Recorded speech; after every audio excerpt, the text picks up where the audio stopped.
അറിയപ്പെടാത്തതിനെ അറിയാം. കുട്ടി ഫാക്സിലേക്ക് സ്വാഗതം. അഘോരികൾക്കിടയിലെ നരഭോജനം. നരഭോജികൾ ഉൾപ്പെടെയുള്ള തീവ്രവും പരമ്പരാഗതവുമായ ആചാരങ്ങൾക്ക് പേരുകേട്ട ഹിന്ദു സന്യാസിമാരുടെ ഒരു വിഭാഗമാണ് അഘോരി. അഘോരി വിഭാഗത്തിലെ എല്ലാ അംഗങ്ങളും ആചരിക്കാത്ത അപൂർവവും തീവ്രവുമായ ഒരാചാരമായാണ് അഘോരി വിഭാഗക്കാർക്കിടയിലെ നരഭോജനം കണക്കാക്കപ്പെടുന്നത്. അഘോരികൾ മോക്ഷം അല്ലെങ്കിൽ ജനന മരണ ചക്രത്തിൽ നിന്നുള്ള മോചനം എന്ന ആശയത്തിൽ വിശ്വസിക്കുകയും മരണവും ക്ഷയവും ഉൾപ്പെടെ അസ്തിത്വത്തിന്റെ എല്ലാ വശങ്ങളെയും ദൈവികതയുടെ ഭാഗമായി കാണുകയും ചെയ്യുന്നു. വിശുദ്ധിയുടെയും അശുദ്ധിയുടെയും പരമ്പരാഗത സങ്കല്പങ്ങളെ മറികടക്കുന്നതിനും മരണഭയത്തെ നേരിടുന്നതിനും ഉള്ള ഒരു മാർഗമായാണ് നരഭോജനത്തെ കാണുന്നത്. അഘോരികൾക്ക് മനുഷ്യമാംസം കഴിക്കുകയോ ശവസംസ്കാര അവശിഷ്ടങ്ങൾ കഴിക്കുന്ന ആചാരങ്ങളിൽ പങ്കെടുക്കുകയോ ചെയ്യാം. ഇത് കപാലാബട്ടി എന്നറിയപ്പെടുന്നു. ശവസംസ്കാര സ്ഥലങ്ങൾ അല്ലെങ്കിൽ പൊതുജനങ്ങളിൽ നിന്ന് അകലെയുള്ള വിദൂര പ്രദേശങ്ങൾ പോലുള്ള ഒറ്റപ്പെട്ട സ്ഥലങ്ങളിലാണ് നരഭക്ഷണ സമ്പ്രദായം നടത്തുന്നത്. മരിച്ചയാളുടെ മാംസം ഭക്ഷിക്കുന്നതിലൂടെ ആത്മീയ ഊർജം ആഗിരണം ചെയ്യാനും ജ്ഞാനോദയം നേടാനും കഴിയുമെന്ന് അഘോരികൾ വിശ്വസിക്കുന്നു. എല്ലാ അഘോരികളും നരഭോജനത്തിൽ ഏർപ്പെടുന്നില്ല എന്നത് ശ്രദ്ധിക്കേണ്ടതാണ്. അങ്ങനെ ചെയ്യുന്നവരെ ഈ വിഭാഗത്തിന്റെ അതിർത്തിയിലുള്ളവരായി കണക്കാക്കുന്നു. അഘോരികൾക്കിടയിലെ നരഭോജികൾ പലപ്പോഴും രഹസ്യവും നിഗൂഢതയും കൊണ്ട് മൂടപ്പെട്ടിരിക്കുന്നു. പുറത്തുനിന്നുള്ളവർക്ക് ഈ ആചാരങ്ങൾ നിരീക്ഷിക്കാനോ മനസ്സിലാക്കാനോ പരിമിതമായ പ്രവേശനം മാത്രമാണ് ഉണ്ടായിരിക്കുക. അഘോരി മനുഷ്യമാംസം കഴിക്കുന്നത് സാധാരണയായി ഒരു പതിവ് സമ്പ്രദായത്തിന് പകരം പ്രത്യേക സാഹചര്യങ്ങളിലും വിപുലമായ ആചാരങ്ങളുടെ ഭാഗമായി നടത്തപ്പെടുന്ന ഒന്നാണ്. നഗ്നത, ശ്മശാനങ്ങളിൽ താമസിക്കുക, ചാരം പുരട്ടുക തുടങ്ങിയ മറ്റ് പരമ്പരാഗത ആചാരങ്ങളും അഘോരികൾക്ക് ഉണ്ട്. അഘോരി വിഭാഗത്തിന്റെ വേരുകൾ പുരാതന താന്ത്രിക പാരമ്പര്യങ്ങളിൽ നിന്ന് കണ്ടെത്തുകയും ശിവന്റെ ആരാധനയുമായി ബന്ധപ്പെട്ടുമിരിക്കുന്നു.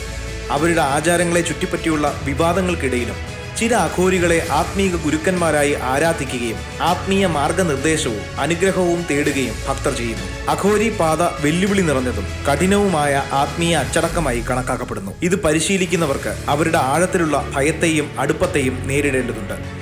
നരഭോജം അഘോരി ആചാരങ്ങളുടെ തർക്ക വിഷയമായ ഒരു വശമായി തുടരുമ്പോഴും അവരുടെ ആത്മീയ വിശ്വാസങ്ങളുടെയും അതിരുകടക്കാനുള്ള അന്വേഷണത്തിന്റെയും വിശാലമായ പശ്ചാത്തലത്തിൽ അത് മനസ്സിലാക്കേണ്ടത് അത്യാവശ്യമാണ്.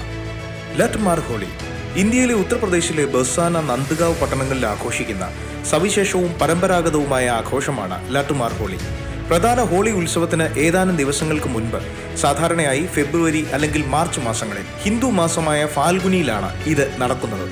ലട്ട് മാർ ഹോളി എന്ന പേരിന്റെ അർത്ഥം വടിയുള്ള ഹോളി എന്നാണ്. ഇത് സ്ത്രീകൾ കളിയായി പുരുഷന്മാരെ വടികൊണ്ട് അടിക്കുന്ന ആചാരത്തെ സൂചിപ്പിക്കുന്നു. ഈ ഉത്സവം ഹിന്ദു പുരാണങ്ങളിലും നാടോടി കഥകളിലും, പ്രത്യേകിച്ച് ഭഗവാൻ കൃഷ്ണന്റെയും രാധയുടെയും ഐതിഹ്യങ്ങളിലും വേരൂന്നിയുള്ളതാണ്. പാരമ്പര്യമനുസരിച്ച് ശ്രീകൃഷ്ണൻ ഹോളി സമയത്ത് രാധയുടെ ഗ്രാമമായ ബർസാന സന്ദർശിക്കുകയും സ്ത്രീകളെ കളിയാക്കുകയും ചെയ്തു. മറുപടിയായി ബർസാനയിലെ സ്ത്രീകൾ കൃഷ്ണനെയും സുഹൃത്തുക്കളെയും അവരുടെ കളിയായ ചെറുത്തുനിൽപ്പിന്റെ പ്രതീകമായ വടികൾ ഉപയോഗിച്ച് ഓടിച്ചു കളഞ്ഞു. ലട്ടുമാർ ഹോളി സമയത്ത് നന്ദ്ഗാവിൽ നിന്നുള്ള പുരുഷന്മാർ ബർസാന സന്ദർശിക്കുകയും അവിടെ സ്ത്രീകൾ വടിയുമായി അവരെ അഭിവാദ്യം ചെയ്യുകയും ചെയ്യുന്നു. പരമ്പരാഗത വസ്ത്രം ധരിച്ച പുരുഷന്മാർ ഹോളി പാട്ടുകൾ പാടുകയും നിറങ്ങൾ എറിയുകയും ചെയ്യുമ്പോൾ സ്ത്രീകൾ വടികളുമായി കളിയായി പ്രതികരിക്കുന്നു. ചിരി, സംഗീതം, സന്തോഷകരമായ ആഘോഷങ്ങൾ എന്നിവയ്ക്കൊപ്പം പുരുഷന്മാരും സ്ത്രീകളും തമ്മിലുള്ള കളിയായ കൈമാറ്റം നടക്കുന്നു. ഗ്രാമവാസികളും സന്ദർശകരും ഒരുപോലെ ആഘോഷങ്ങളിൽ പങ്കെടുക്കുന്നതിനാൽ ലട്ടുമാർ ഹോളിയുടെ സവിശേഷത അതിന്റെ സജീവവും ആവേശകരവുമായ അന്തരീക്ഷമാണ്. അതുല്യമായ സാംസ്കാരിക പരിപാടിക്ക് സാക്ഷ്യം വഹിക്കാനും പിടിച്ചെടുക്കാനും വരുന്ന ലോകമെമ്പാടുമുള്ള വിനോദസഞ്ചാരികളെയും ഫോട്ടോഗ്രാഫർമാരെയും ഈ ഉത്സവം ആകർഷിക്കുന്നു. കളിയുടെ സ്വഭാവം ഉണ്ടായിരുന്നിട്ടും ആഘോഷങ്ങൾ സുരക്ഷിതവും മാന്യവുമായ രീതിയിൽ നടക്കുന്നുവെന്ന് പങ്കെടുക്കുന്നവർ ഉറപ്പാക്കുന്നു. ലട്ടുമാർ ഹോളിയുടെ ഒരു സാംസ്കാരിക പാരമ്പര്യം മാത്രമല്ല, ശ്രീകൃഷ്ണന്റെയും രാധയുടെയും ശാശ്വതമായ സ്നേഹത്തിന്റെയും ആത്മാവിന്റെയും പ്രതീകമാണ്. ബർസാനയിലെയും നന്ദ്ഗാവിലെയും ജനങ്ങൾക്കിടയിലെ ശക്തമായ സാമൂഹിക ബോധവും സൗഹൃദവും ഈ ഉത്സവം എടുത്തു കാണിക്കുന്നു. ഇന്ത്യയിലെ ഹോളി ഉത്സവവുമായി ബന്ധപ്പെട്ട സമ്പന്നമായ സാംസ്കാരിക പൈതൃകത്തിന്റെയും പാരമ്പര്യത്തിന്റെയും ഓർമ്മപ്പെടുത്തലായി ലട്ടുമാർ ഹോളി പ്രവർത്തിക്കുന്നു. തീമിതി ദക്ഷിണേന്ത്യ, സിംഗപ്പൂർ, മലേഷ്യ, ശ്രീലങ്ക എന്നിവിടങ്ങളിലെ തമിഴ് സമൂഹങ്ങൾ പ്രധാനമായും ആഘോഷിക്കുന്ന ഒരു പരമ്പരാഗത ഹിന്ദു ആചാരമാണ് തീമിതി അല്ലെങ്കിൽ ഫയർ വാക്കിംഗ് എന്നറിയപ്പെടുന്ന തീമിതി. തമിഴ് മാസമായ ഐപ്പാസിയിൽ നവരാത്രി അല്ലെങ്കിൽ ദീപാവലി ഇത്തരത്തിലുള്ള ശുഭകരമായ കാലയളവിലാണ് തീമിതികൾ സാധാരണയായി നടക്കുന്നത്. ഹിന്ദു പുരാണങ്ങളിൽ അവരുടെ ശക്തിക്കും ഭക്തിക്കും ബഹുമാനപ്പെടുന്ന ദ്രൗപദി അമ്മൻ അല്ലെങ്കിൽ മറിയമ്മാൻ എന്നറിയപ്പെടുന്ന ദ്രൗപദി ദേവിക്ക് സമർപ്പിച്ചിരിക്കുന്നതാണ് തീമിതികൾ. തപസ്സിന്റെയും ഭക്തിയുടെയും ഒരു രൂപമായി ഭക്തർ കരി അല്ലെങ്കിൽ തീപ്പെട്ടികൾ കത്തിക്കുന്നു. കിടക്കയ്ക്ക് മുകളിലൂടെ നഗ്നപാതരായി നടക്കുന്നതാണ് തീമിതിയുടെ കേന്ദ്ര ആചാരം. തീർത്ഥാടനത്തിന് മുന്നോടിയായി നിരവധി ദിവസത്തെ ഉപവാസം, പ്രാർത്ഥന, ശുദ്ധീകരണ ചടങ്ങുകൾ എന്നിവ ഭക്തരെ തീർത്ഥാടന ചടങ്ങിനായി തയ്യാറാക്കുന്നു. കർശനമായ മതപരമായ മാർഗനിർദ്ദേശങ്ങൾക്കനുസൃതമായി ക്ഷേത്ര പുരോഹിതന്മാർ നിർമ്മിക്കുന്നതാണ് തീക്കുഴി അല്ലെങ്കിൽ തീമാരം എന്നറിയപ്പെടുന്നവ. തീയിലൂടെ നടക്കുമ്പോൾ ദ്രൗപദി ദേവിയുടെ അനുഗ്രഹവും ദൈവീക സംരക്ഷണവും തേടി ഭക്തർ വഴിപാടുകളും പ്രാർത്ഥനകളുമായി തീക്കുഴിയെ സമീപിക്കുന്നു. തീയിൽ നടക്കുന്നതിന് മുമ്പ് ഭക്തർക്ക് ചില പ്രതീകാത്മക വസ്തുക്കൾക്ക് മുകളിൽ ഉരുളുകയോ മന്ത്രങ്ങൾ ചൊല്ലുകയോ പോലുള്ള കൂടുതൽ ശുദ്ധീകരണ ചടങ്ങുകൾക്ക് വിധേയമാകാം. ക്ഷേത്ര പുരോഹിതന്മാരുടെയും ഈ പ്രക്രിയയിലൂടെ ഭക്തരെ നയിക്കുന്ന പരിചയസമ്പന്നരായ പരിശീലകരുടെ മേൽനോട്ടത്തിലാണ് തീമിതി നടത്തുന്നത്. തങ്ങളുടെ ഭക്തി തങ്ങളെ ദോഷത്തിൽ നിന്നും സംരക്ഷിക്കുമെന്നും ആത്മാവിനെ ശുദ്ധീകരിക്കുമെന്നും വിശ്വസിച്ച് ഭക്തർ കത്തുന്ന കനലുകളിലൂടെ വിശ്വാസത്തോടും നിശ്ചയദാർഢ്യത്തോടും കൂടി നടക്കുന്നു. ഒരാളുടെ വിശ്വാസത്തിന്റെയും ഭക്തിയുടെയും പരീക്ഷണമായും ദൈവിക ഇടപെടലുകളും അനുഗ്രഹങ്ങളും തേടുന്നതിനുള്ള ഒരു മാർഗമായും തീമിതി കാണപ്പെടുന്നു. തീമിതി ആചാരം പൂർത്തിയാക്കിയ ശേഷം ഭക്തർ ദ്രൗപദി ദേവിയുടെ കൃപയും സംരക്ഷണത്തിനുമായി പ്രാർത്ഥനയും നന്ദിയും അർപ്പിക്കുന്നു. സംഗീതം, നൃത്തം, പ്രസാദം പങ്കിടൽ എന്നിവയുൾപ്പെടെ മറ്റു മതപരവും സാംസ്കാരികവുമായ ആഘോഷങ്ങൾ തീമിതിയോടൊപ്പം നടക്കാറുണ്ട്. ഈ ഉത്സവം ധൈര്യം, വിശ്വാസം, ഭക്തി എന്നിവയുടെ പ്രതീകമായി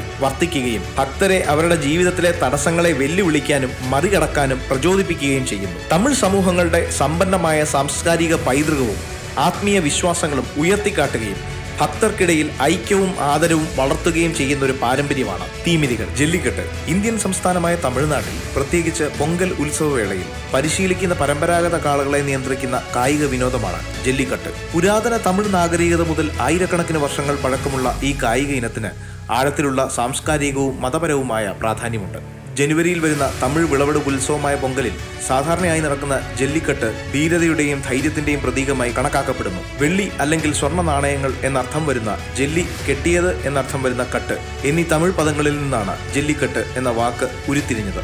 ഓടുന്ന കാളയുടെ കൂമ്പാരം പിടിച്ച് ഒരു നിശ്ചിത ദൂരമോ സമയമോ പിടിച്ച് അതിനെ നിയന്ത്രിക്കുക എന്നതാണ് ജല്ലിക്കെട്ടിന്റെ പ്രധാന ലക്ഷ്യം. ജല്ലിക്കെട്ടിൽ ഉപയോഗിക്കുന്ന കാളകളെ പ്രത്യേകമായി കായിക രംഗത്തിനായി വളർത്തുകയും വിശുദ്ധ മൃഗങ്ങളായി കണക്കാക്കുകയും പലപ്പോഴും വർണ്ണാഭമായ അലങ്കാരങ്ങളും മാലകളും കൊണ്ട് അലങ്കരിക്കുകയും ചെയ്യുന്നു. ഒരു തുറന്ന മൈതാനത്ത് പങ്കെടുക്കുന്ന ആൾക്കൂട്ടത്തിലേക്ക് കാളകളെ വിടുന്നതിലൂടെയാണ് പരിപാടി ആരംഭിക്കുന്നത്. വീരൻസ് എന്നറിയപ്പെടുന്ന പങ്കാളികൾ കാളയുടെ കൂമ്പാരം പിടിച്ച് തൂങ്ങിക്കിടക്കാൻ ശ്രമിക്കുമ്പോൾ അത് രക്ഷപ്പെടാനോ കുലുക്കാനോ ശ്രമിക്കുന്നു. ശക്തി, ചടുലത, ധീരത എന്നിവയുടെ പരീക്ഷണമാണ് ജല്ലിക്കെട്ട്. പങ്കെടുക്കുന്നവർക്ക് കാളകളിൽ നിന്ന് പരിക്കോ മരണമോ പോലും ലഭിക്കുന്നു. പങ്കെടുക്കുന്നവരുടെയും മൃഗങ്ങളുടെയും സുരക്ഷ ഉറപ്പാക്കുന്നതിന് കർശനമായ നിയമങ്ങളും മാർഗനിർദ്ദേശങ്ങളുമാണ് കായിക രംഗത്തെ നിയന്ത്രിക്കുന്നത്. സമീപ വർഷങ്ങളിൽ ജല്ലിക്കെട്ട് മൃഗങ്ങളോടുള്ള ക്രൂരതയാണെന്ന് വാദിക്കുന്ന മൃഗസംരക്ഷണ പ്രവർത്തകരിൽ നിന്ന് വിവാദങ്ങളും വിമർശനങ്ങളും നേരിട്ടിട്ടുണ്ട്. വിവാദങ്ങൾക്കിടയിലും സംസ്ഥാനത്തിന്റെ സാംസ്കാരിക പൈതൃകത്തിൽ ആഴത്തിൽ വേരൂന്നിയ ജല്ലിക്കെട്ട് തമിഴ്നാട്ടിലെ ജനപ്രിയവും വിലമതിക്കപ്പെടുന്നതുമായ ഒരു പാരമ്പര്യമാണ്. തദ്ദേശീയ ഇനം കന്നുകാലികളെ സംരക്ഷിക്കുന്നതിനും പരമ്പരാഗത കാർഷിക രീതികൾ പ്രോത്സാഹിപ്പിക്കുന്നതിനുമുള്ള ഒരു മാർഗമായും ഈ കായിക വിനോദത്തെ കാണുന്നു. മൊത്തത്തിൽ പങ്കെടുക്കുന്നവരെയും കാണികളെയും ഒരുപോലെ ആകർഷിക്കുന്ന സവിശേഷവും നിലവാരമുള്ളതുമായ ഒരു പാരമ്പര്യമാണ് ജല്ലിക്കെട്ട്. ഇത് തമിഴ്നാടിന്റെ സമ്പന്നമായ സാംസ്കാരിക പാരമ്പര്യത്തിന്റെ തെളിവാണ്. ഇതുപോലെയുള്ള ഇൻട്രസ്റ്റിംഗ് വീഡിയോസിനായി ചാനൽ ലൈക്ക് ചെയ്യുക, ഷെയർ ചെയ്യുക, സബ്സ്ക്രൈബ് ചെയ്യുക. നോട്ടിഫിക്കേഷനുകൾക്ക് വേണ്ടി ബെൽ ഐക്കൺ പ്രസ് ചെയ്യുക.